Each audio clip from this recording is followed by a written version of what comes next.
Welcome to this episode of Cribs. I wanted to show you around my house and where I live.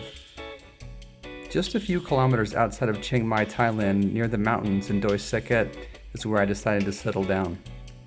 After my divorce last year, I decided that I wanted to live a radically different life. So I decided to build a little house and live on a small farm with a few other like-minded people. Our goal is to live peacefully in nature and spend time working on healing our minds and bodies. The house is a circular design and is open for air and light to flow naturally. Originally, I wanted to build the whole house out of mud, but we decided to just add a mud layer for the interior and exterior walls. It was much easier like that. The office area was important for me to have a view since I spend so much time there. One thing I really enjoy about living here is the abundance of nature, gardens, wildlife, and the dogs. Coco and Blackie are the two farm dogs that live here, and they're really adorable.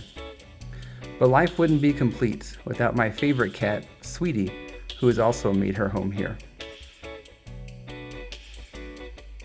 Around the farm, there are many gardens and different types of plants growing that usually end up making our meals.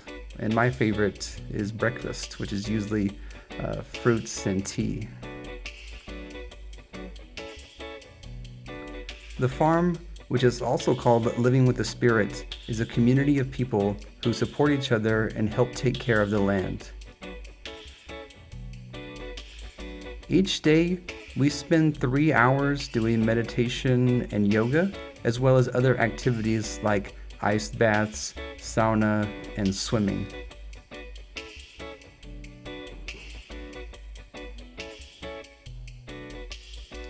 This is the best living that I ever had, and I couldn't be happier.